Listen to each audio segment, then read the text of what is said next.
Hello बच्चों, welcome to my channel. आज हम पढ़ रहे हैं कार्बन एंड इट्स कंपाउंड। और इसको पढ़ने से पहले आप मुझे ये बताइए कि आप दैनिक जीवन में सुबह से लेकर शाम तक कौन कौन सी चीजों का यूज करते हैं। और उनकी एक टेबल बनानी है, थिंग्स मेड मेटल्स और थिंग्स मेड ग्लास और क्ले की। तो आपको ये बताना है कि आप कौन कौन से पदार्थ को यूज करते हैं, जैसे टूथब्रश, खाना, कपड़े, प्लास्टिक के आइटम, मेटल्स की चेयर्स वगैरह। तो ये सब आइटम आपको यहाँ राइट डाउन करने हैं। कुछ ऐसे आइटम भी होंगे जिन जो मेटल के और इनके दोनों के मिलके बने होंगे, तो उनको दोनों में लिखने हैं। तो आप क्या पाओगे कि हम जो डेली लाइफ में यूज करते हैं, like that food, cloth, medicine, books और बहुत सारी चीजें, ये सारी चीजें लगभग सब के अंदर एक एलिमेंट कॉमन होगा, वो है कार्बन। तो मतलब मोस्टली हम चीजें जो भी हम डेली लाइफ में यूज करते हैं, उन सब में क्या होता है, कार्बन कंटेंट होता है, कार्बन पाया जाता है। अब कार्बन की जो हम बात कर रहे हैं, वो अगर अर्थ पे देखें तो अर्थ में, भूमि पर 0.02% कार्बन है वो पाया जाता है मिनरल्स की फॉर्म में। और कौन से mineral? Carbonate, hydrogen carbonate, carbonate, कोयला और पेट्रोलियम की फॉर्म में। तो थोड़ा सा आपको ये भी पता होना चाहिए, कार्बोनेट का फॉर्मूला क्या होता है, CO3-2 आयन। ठीक है, कार्बोनेट इसको बोलते हैं। और हाइड्रोजन कार्बोनेट, इसके आगे हाइड्रोजन लगाते ही क्या बन जाएगा, हाइड्रोजन कार्बोनेट। लेकिन इसमें हमें -2 की जगह क्या करना होगा, -1। तो ये आपका थोड़ा सा कार्बन के बारे में हो गया। एटमॉस्फेयर में जो कार्बन है, वायुमंडल में पाई जाती है, वो कार्बन डाइऑक्साइड के फॉर्म में मिलती है। और ये सबको पता है कितने परसेंट होती है, 0.03% होती है। और आपको कमेंट बॉक्स में बताना है कि वायुमंडल में सबसे ज्यादा कौन सी गैस होती है और कितने परसेंट होती है। उसके बाद में हम आगे चैप्टर में पढ़ते हैं bonding in carbon, the covalent bond. तो कोवेलेंट बॉन्ड, कार्बन के जितने भी कंपाउंड होते हैं उनमें कोवेलेंट बॉन्ड पाया जाता है। इससे पहले वाले चैप्टर में आपने, प्रीवियस चैप्टर में एक बॉन्ड के बारे में पढ़ा था, वो था आयनिक बॉन्ड। और आयनिक बॉन्ड जिसमें होता है वो कंपाउंड आयनिक कंपाउंड कहलाते हैं। आयनिक बॉन्ड के कारण उन कंपाउंड्स की मेल्टिंग और बॉइलिंग पॉइंट इंक्रीज हो जाते हैं। जिनमें आयनिक बॉन्ड होता है वो इलेक्ट्रिसिटी कंडक्ट करते हैं सॉल्यूशन में और अपनी मोल्टन फेज में, यानी कि पिघली हुई अवस्था में। अब आगे हम थोड़ा कोवलेंट बॉन्डिंग के बारे में देखेंगे कि कोवलेंट बॉन्ड जिसमें मिलता है, पहले तो कोवलेंट बॉन्ड होता क्या है और कार्बन में ही क्यों पाया जाता है, और उसके कारण कार्बनिक, जो कार्बन के ऑर्गेनिक जो कंपाउंड होते हैं उनकी प्रॉपर्टी पे क्या असर पड़ता है। तो इनको हम बारी बारी से देखेंगे। पहला है most carbon compound are poor. तो मोस्ट ऑफ कार्बन कंपाउंड क्या है, पुअर कंडक्टर, कंडक्टिविटी शो करते हैं ऑफ इलेक्ट्रिसिटी। एक मिनट, इसको थोड़ा चेंज कर लेते हैं। तो अब हम देखते हैं कोवलेंट बॉन्ड क्यों मिलता है। तो पहली बात तो ये कि, और कार्बन के जो कंपाउंड होते हैं वो पुअर कंडक्टर होते हैं इलेक्ट्रिसिटी के, पुअर कंडक्टर होते हैं। दूसरा यहाँ पे बताया गया है कि इनके बॉइलिंग और मेल्टिंग पॉइंट क्या होते हैं, लो होते हैं। कौन से? ऑर्गेनिक कंपाउंड के बॉइलिंग और मेल्टिंग पॉइंट लो होते हैं। क्यों होते हैं बॉइलिंग और मेल्टिंग पॉइंट? क्योंकि इनके मॉलिक्यूल के बीच में फोर्स ऑफ अट्रैक्शन क्या है, बिल्कुल कम पाया जाता है। दो मॉलिक्यूल हैं, इनके बीच में फोर्स ऑफ अट्रैक्शन बहुत कम होता है। और इस वजह से थोड़े से टेम्परेचर पे ही ये मॉलिक्यूल क्या हो जाते हैं, दूर दूर हो जाते हैं। इसलिए इनके बॉइलिंग और मेल्टिंग पॉइंट क्या होते हैं, कम होते हैं। उसके बाद में यहाँ पे बताया गया है कि combining capacity of various element and how it depend on the number of valence electron। तो ये कोवलेंट बॉन्ड क्यों बनाते हैं, इसके लिए रिस्पॉन्सिबल है कंबाइनिंग कैपेसिटी। और कंबाइनिंग कैपेसिटी किस पे डिपेंड करती है, वैलेंस इलेक्ट्रॉन पे। और वैलेंस इलेक्ट्रॉन क्या होते हैं, जैसे कार्बन का एटॉमिक नंबर होता है 6। कार्बन का एटॉमिक नंबर क्या है, 6 है। अब तो अगर हमें कार्बन एटम के अंदर ये इलेक्ट्रॉन भरने हैं 6 से, तो कैसे भरेंगे? ये आपने 9th क्लास में पढ़ा होगा, बीच में न्यूक्लियस होता है, बाहर क्या होती है? सेल होती है। पहली सेल को हम के सेल बोलते हैं, दूसरी सेल को एल सेल बोलते हैं। तो पहली सेल में कितने इलेक्ट्रॉन आ सकते हैं? मैक्सिमम आ ही सकते हैं 2। ठीक है, बाकी बचे कितने इसके पास में? 2 तो हमने भर दिए, 4 बचे, तो एल सेल में कितने आ जाएंगे? 4 आ जाएंगे।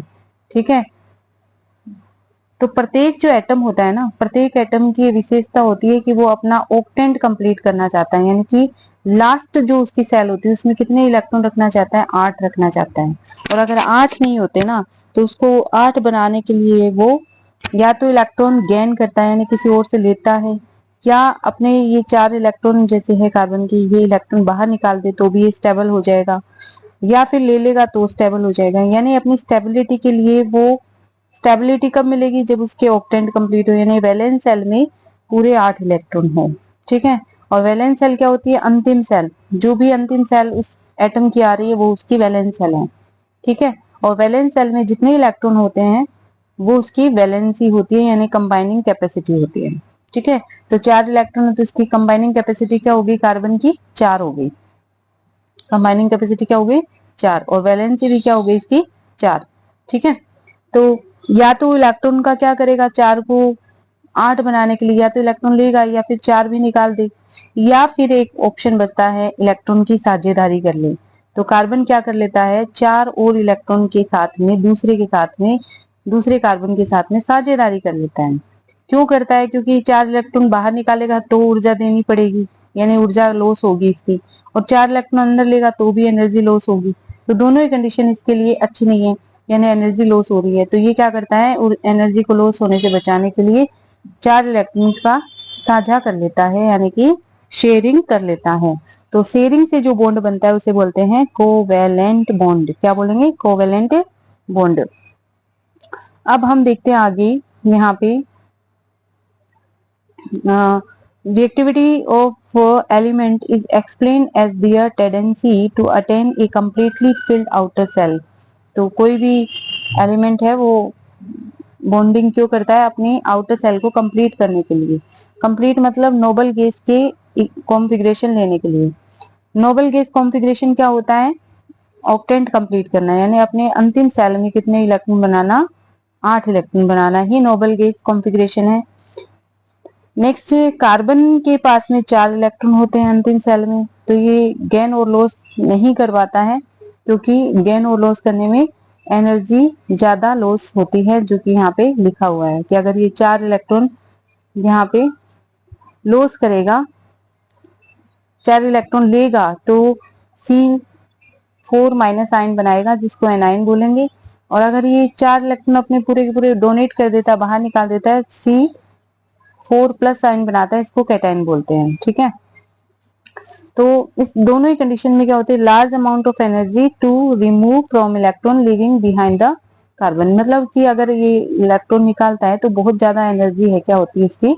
लॉस होती है, इसलिए ना तो ये इलेक्ट्रॉन ले पाता है और ना इलेक्ट्रॉन निकाल पाता है। तो इसलिए कार्बन फिर दूसरा सोर्स निकालेगा स्टेबिलिटी लेने के लिए। क्या निकालेगा? Carbon overcome this problem. इस प्रॉब्लम को हटाने के लिए carbon problem by sharing it's valence electron, अपने वैलेंस इलेक्ट्रॉन को क्या करता है? शेयर करता है टू अदर कार्बन एटम। ठीक है, और क्या हो जाता है? बैलेंस हो जाता है। ठीक है, और ये कोई ये नहीं है कि कार्बन एटम ही बैलेंस होने के लिए शेयरिंग करता है, कोई और एलिमेंट भी करते हैं। लाइक दैट हाइड्रोजन, सबसे छोटा एलिमेंट हाइड्रोजन। ठीक है, इसके पास होता ही 1 इलेक्ट्रॉन है, तो हाइड्रोजन 1 इलेक्ट्रॉन निकाल देता है तो क्या बनाएगा? H+ कैटायन बनाएगा। और हाइड्रोजन अगर 1 इलेक्ट्रॉन ले लेता है किसी से, ठीक है, हाइड्रोजन ने कोई इलेक्ट्रॉन ले लिया तो हाइड्रोजन के पास 2 इलेक्ट्रॉन हो गए, दूसरे से लिया, तो हाइड्रोजन क्या बना लेगा? एनाइन। क्या बना लेगा? एनाइन। अगर इलेक्ट्रॉन निकाल देता है, निकाल दिया तो क्या बन जाएगा? कैटायन। और इलेक्ट्रॉन ले लेता है, ठीक है, तो क्या बन जाएगा? एनाइन बन जाएगा ये। ठीक है, ये हाइड्रोजन आयन है H+, और ये एनाइन H- हाइड्राइड आयन बोलते हैं इसको। क्या बोलेंगे? Hydride ion. तो इसको ऑक्टेंट क्यों नहीं कंप्लीट करना? क्योंकि इसके पास में के शेल होती है। हाइड्रोजन के पास में कौन सी सेल होती है? केवल एक ही सेल होती है, के। और के की मैक्सिमम कैपेसिटी होती है लेने की 2 इलेक्ट्रॉन। ठीक है, तो ये अपना डुप्लेट पूरा करना चाहता है ऑक्टेंट में। ये डुप्लेट करते ही क्या हो जाएगा? स्टेबल हो जाएगा, यानी कि हर एटम स्टेबल होने की कोशिश करता है। और स्टेबल होने के लिए वो इलेक्ट्रॉन क्या है, या तो लॉस करता है, या इलेक्ट्रॉन गेन करता है, या इलेक्ट्रॉन की साझेदारी यानी शेयरिंग करता है। तो इलेक्ट्रॉन गेन और लॉस से तो बॉन्ड बनेगा आयनिक बॉन्ड, और इलेक्ट्रॉन शेयरिंग से बनेगा कोवैलेंट बॉन्ड, जो कि बनाता है कौन? कार्बन। अब देखिए आगे यहाँ पे हाइड्रोजन के बारे में बताया गया कि हाइड्रोजन किस तरीके से कोवलेंट बॉन्ड। अब यहाँ पे ना हाइड्रोजन सबसे छोटा एलिमेंट है, इसमें किस तरीके से कोवलेंट बॉन्ड बना है। देखो यहाँ पे हाइड्रोजन के पास में एक इलेक्ट्रॉन है, यहाँ भी एक इलेक्ट्रॉन है। ठीक है, दोनों इस तरीके से क्या कर लेते हैं? साझेदारी। और साझेदारी से जो बॉन्ड बनेगा उसको हम सिंगल बॉन्ड से इस तरीके से रिप्रेजेंट करेंगे, एच सिंगल बॉन्ड एच, ऐसे।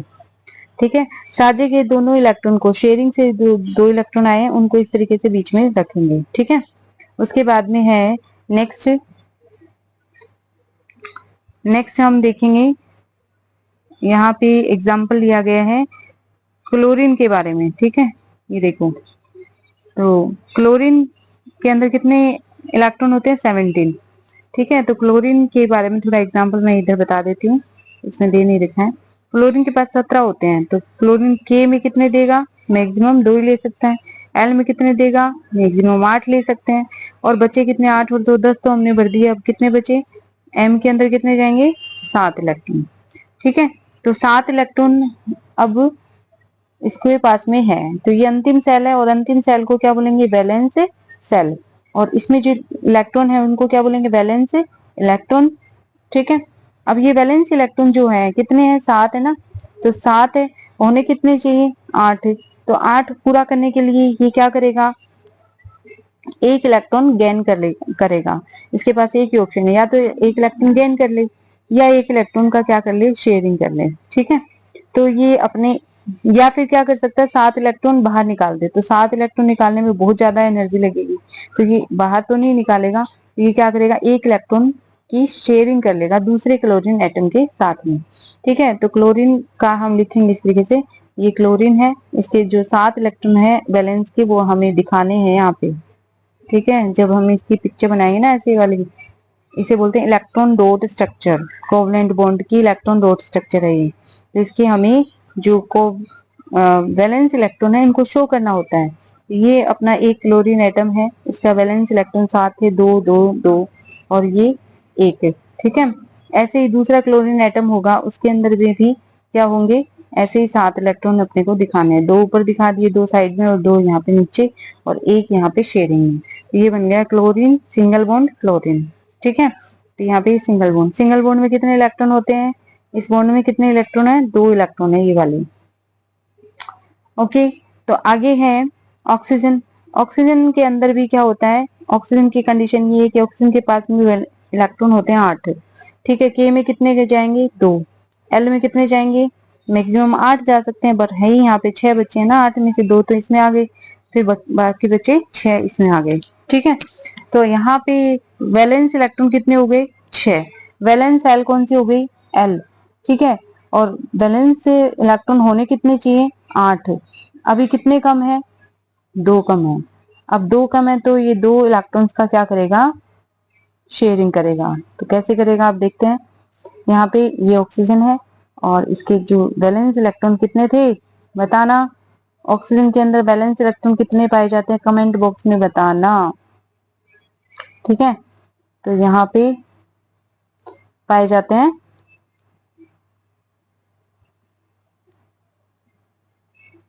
तो यहाँ पे ये हो गए वैलेंस इलेक्ट्रॉन। तो ये अपना ऑक्सीजन एटम हो गया, और ऐसा ही ऑक्सीजन एटम हम साइड में और बनाएंगे, उसमें भी 6 इलेक्ट्रॉन अपने को वैलेंस दिखाने, और एक एक इलेक्ट्रॉन साझे में जाएगा, मतलब 2 इलेक्ट्रॉन साझे में जाएंगे, और 2 बॉन्ड बनेंगे, एक तो ये और एक ये, और क्या बन जाएंगे? Oxygen double bond oxygen. और कौन सा अणु बन गया? ये O2 अणु बन गया। तो इस तरीके से आपको याद हो गया होगा कि कैसे बॉन्ड बनाते हैं, कोवलेंट बॉन्ड, ये आना चाहिए क्योंकि ये पेपर में भी आता है। ठीक है, उसके बाद में है नाइट्रोजन के अंदर हमें कोवलेंट बॉन्ड दिखाना है, नाइट्रोजन के अंदर। ठीक है, तो नाइट्रोजन के अंदर कैसे दिखाएंगे, नाइट्रोजन के पास में होते हैं 5 इलेक्ट्रॉन, सॉरी नाइट्रोजन के पास होते हैं 7 इलेक्ट्रॉन। ठीक है, तो 7 इलेक्ट्रॉन है ये, ऐसे बनेंगे, के में 2, एल में 5। ठीक है, तो ये अब ये वैलेंस सेल हो गई और वैलेंस इलेक्ट्रॉन कितने हो गए यहाँ पे 5, वैलेंस इलेक्ट्रॉन हो गए 5, कितने चाहिए 8, 8 बनाने के लिए यहाँ पे कितने हैं 5 ही हैं, तो कितने चाहिए इसको 3 इलेक्ट्रॉन और चाहिए। तो इसके लिए शेयरिंग करेगा, कैसे करेगा शेयरिंग, तो नाइट्रोजन को लिखेंगे, नाइट्रोजन के 5 वैलेंस इलेक्ट्रॉन को लिखेंगे। ठीक है, 1 2 3। ठीक है, ऐसे ही दूसरा नाइट्रोजन, उसके 5 इलेक्ट्रॉन वैलेंस के। ठीक है, और ये इस तरीके से सर्कल बना देंगे और ये अपना हो गया, थोड़ा सा वापस बना देते हैं, नहीं तो इसको,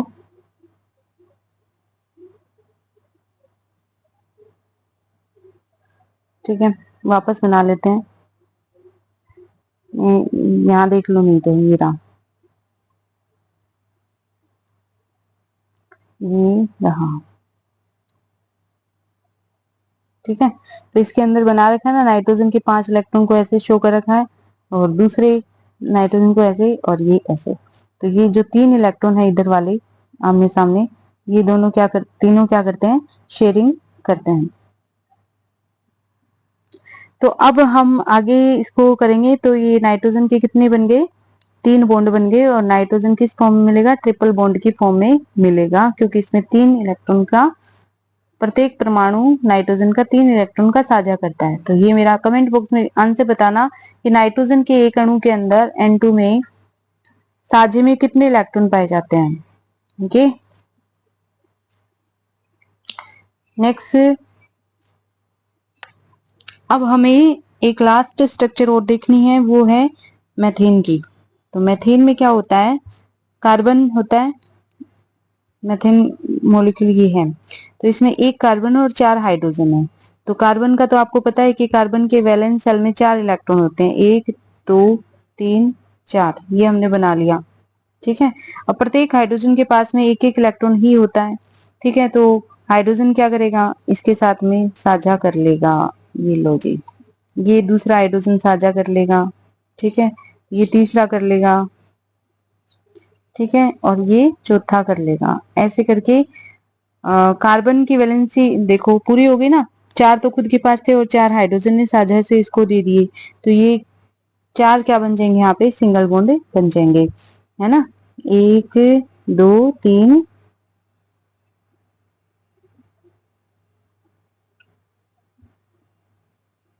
4। ठीक है, यहाँ पे एक हाइड्रोजन, यहाँ एक हाइड्रोजन, यहाँ एक हाइड्रोजन और यहाँ एक हाइड्रोजन, इस तरीके से 4 बॉन्ड बन जाएंगे और ये बन गया मेथेन का मॉलिक्यूल CH4। ठीक है, तो आज इतना ही पढ़ेंगे और ये मेरी क्लास देखने के लिए थैंक यू, और लाइक और सब्सक्राइब करना मत भूलना, और क्लास में कुछ कमियां रह गई तो वो मुझे जरूर बताना, और गर्मियों की छुट्टियों में पूरा लाभ उठाएं, क्लास को देखें, और अगर आप ये क्लास देखोगे तो मुझे लगता है कि आप छुट्टियों के बाद में और बच्चों से आगे मिलोगे, अगर आपने क्लास देखी और समझी है तो। ठीक है, thank you for watching my video.